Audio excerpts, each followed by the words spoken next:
मी सकाळी एक पोस्ट टाकली होती. काही माझे मित्र होते, सावध बारा म्हणून गावाचे मित्र होते, सुनील म्हणून मित्र होता आणि ते 10-15 तरुण एका नोकरीच्या आमिषाला बळी पडले होते. आणि बळी पडल्यानंतर तो सविस्तर विषय आमच्याकडे आला, जसं की अंकुश दादा, प्रदीप भाऊ, जगदीश. आणि आमच्याकडे आल्यानंतर आम्ही त्याचा फॉलोअप घेतल्यानंतर त्याच्यामध्ये आम्ही संबंधित माणसाचा शोध घेण्याचा प्रयत्न केला. मग आम्ही आज रात्री तुळजापूरसाठी निघलो होतो आणि तुळजापूरला आल्यानंतर आम्ही ज्या माणसाला याच्यामध्ये मध्यस्थी घेतलं होतं, त्यांनी ज्याच्या थ्रू पैसे दिले होते, त्या माणसाच्या थ्रू आम्ही त्या माणसाकडे गेल्यानंतर त्या माणसाने संबंधित एक माणूस आहे, त्याचं नाव आहे शांताराम सपकाळ म्हणून, पुण्याचा.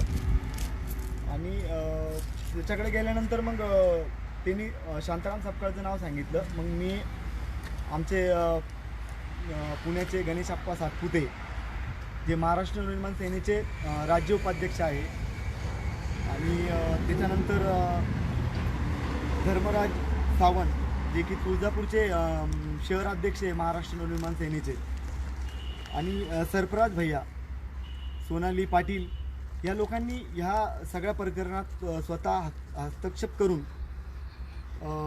त्या संबंधित माणसापर्यंत पोहोचून त्या माणसांनी आज त्या मुलांचे पैसे परत दिले. एका मुलाचे पैसे परत मिळाले आज, आणि येणाऱ्या काही दिवसामध्ये तो शांताराम सपकाळ नावाचा जो व्यक्ती आहे, तो येणाऱ्या 8 दिवसामध्ये या सगळ्या पोरांचे पैसे परत देतो आहे. आणि हे सगळं गणेश आप्पा सातपुतेमुळं झालं आहे, महाराष्ट्र निर्माण सेनेमुळे झालं आहे, प्रदीप भाऊ जोगदंडमुळे झालं आहे, अंकुश जाधवमुळे झालं आहे. या सगळ्या लोकांनी त्या ठिकाणी पप्पू भाऊ असल, असंख्य सर्वांच्या मेहनतीला फळ मिळाले आणि त्या मुलांचं काम झालं आहे आणि त्यांना पैसेसुद्धा मिळाले, वापस मिळालेले परत. सुनील या ठिकाणी त्याला पैसे मिळालेले आहे. माझं नाव सुनील श्रीराम इंगळे, राहणार सावळतबारा, तालुका सोयगाव, जिल्हा औरंगाबाद. सावळतबारा येथील रहिवासी आहे मी शिकायला औरंगाबाद इथं शिकायला होतो. मी औरंगाबादला शिकत होतो.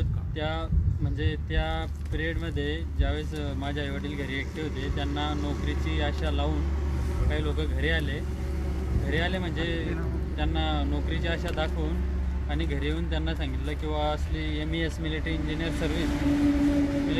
सर्व्हिस ही पोस्ट आहे, या पोस्टसाठी तुम्हाला 8 लाख रुपये द्यायचे आहे. आणि 8 लाखाची आशा दाखवत त्यांनी नोकरी लावण्याचे स्वप्न माझ्या घरच्यांना सांगितलं आणि ते पैसे त्यांनी RTGS करून आणि काही कॅश या संदर्भात पैसे घेऊन माझ्या आईवडिलांना फसवलं. किती दिवस झाले त्याला घडलेला सगळा प्रकार? कमीत कमी ही गोष्ट माझ्यासोबत घडून 1.5 वर्ष झालेलं आहे. तरी 1.5 वर्ष मला तर विजू भाऊची माझी ओळख होतीच नव्हती, तिथं होतीच नाही. मग नंतर माझा मित्र एक शुभम फौजी म्हणून आहे, त्याने मला विजू भाऊंचा नंबर दिला आणि त्यांनी विजू भाऊला माझी सर्व कंडिशन सांगितली. माझे वडील म्हणजे 2 दिवस झाले माझे वडील शेतामध्ये गेले होते आणि ते फाशी घेत होते. तर मी हे असली माझी जी पूर्ण अवस्था आहे ती विजू भाऊंना सांगितली. आणि विजू भाऊ हे महाराष्ट्र नवनिर्माण सेनेचे मोठे कार्यकर्ते आहे, भोकरदन तालुका भोकरदनमधले, जिल्हा औरंगाबादच जिल्हा जालना. तर मी विजू भाऊला माझी सर्व टोटल कंडिशन सांगितली, माझं काय कसं आहे. आणि ते विजू भाऊला मी सांगितल्याबरोबर विजू भाऊंनी आणि विजू भाऊचे मित्र ज्यांचे की प्रदीप भाऊ अंकुश जाधव यांनी तात्काळ त्यावर ॲक्शन घेतली आणि ॲक्शन घेऊन मला न्याय मिळवून दिला. आम्ही आता सध्या हल्ली तुळजापूरला आहे. तुळजापूरला येऊन त्यांनी माझी म्हणजे एवढी मदत केली की मी आयुष्यभर त्यांचे उपकार कधीच विसरू शकणार नाही. आणि एक मिनिट ऐक ना, 1.5 वर्ष झाले ना घेऊन? हो, 1.5 वर्ष झाले. तुला पैसे किती मिळाले परत ते पण सांग. 1.5 वर्ष झाले. एवढं 1.5 वर्षामध्ये त्यांनी मला फक्त आतापर्यंत पूर्ण रक्कम सांग, आता मिळालेली पूर्ण रक्कम. आता तर त्यांनी मला आतापर्यंत पूर्ण रक्कम किती मिळाली ती सांग. आतापर्यंतची पूर्ण रक्कम मला किती मिळाली ते सांग. म्हणजे 6 लाख रुपये मला मिळाले आणि बाकी माझे 2 लाख रुपये आणखी त्यांच्याकडे आहेत. हां, ते देत आहे.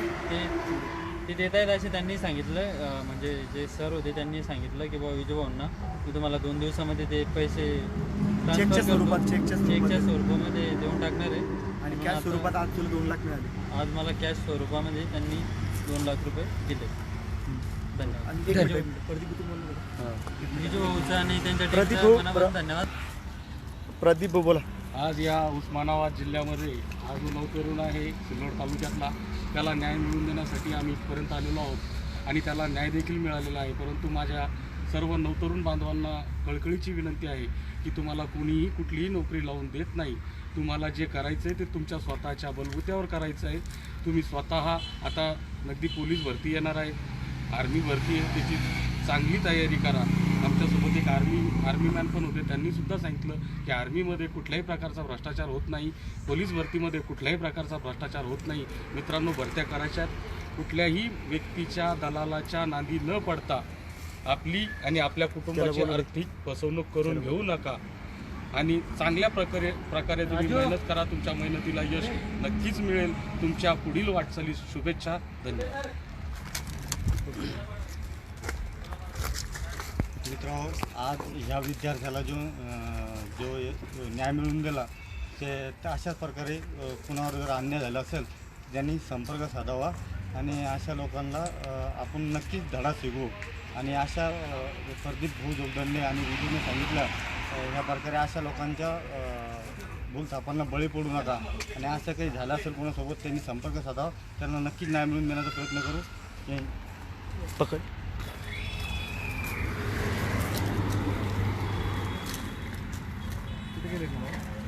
त्यावर काय नाव तुझं? सावंत सपकाळ. सपकाळ, शांताराम सपकाळ. शांताराम सपकाळ नावाचा जो व्यक्ती आहे, या व्यक्तीनं हा सगळा फ्रॉड केला होता.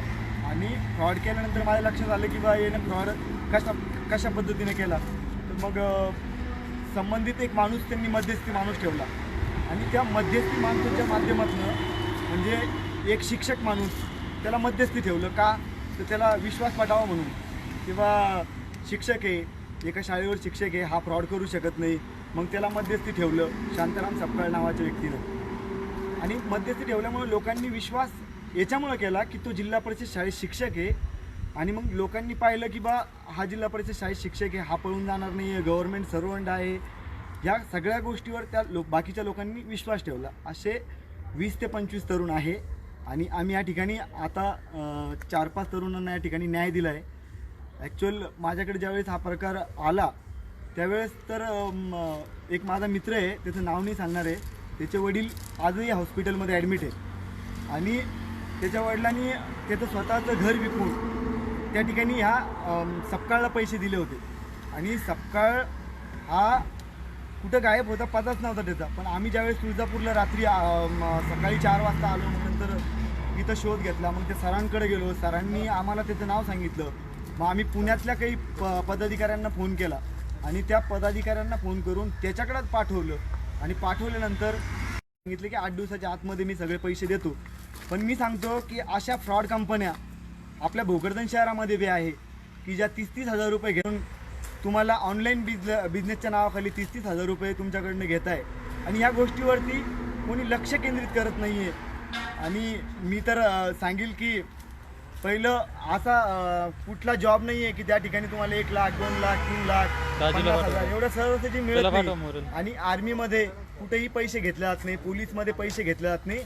अशा ह्या दलालांच्या भूलथापांना बळी न पडता इथून पुढं शहानिशा केल्याशिवाय कुठल्याही माणसावर भरोसा ठेवू नका, एवढं सांगतो. आणि कुठलीही अडचण असली तर अजून काही तरुणांचा काही ठिकाणी जर असाच प्रकारे काही प्रकार घडला असेल तर कॉल करा आम्हाला, नाही तर चांगल्या लोकांना सांगा. समाजात काही चांगले लोक आहेत, जसे की आम्ही न्याय मिळवून देण्याचा प्रयत्न केला, आमच्याकडे नाही येतात, दुसऱ्याकडे बी गेलेत, काही अडचण नाही. पण न्याय मिळवून घ्या, गप्प बसू नका.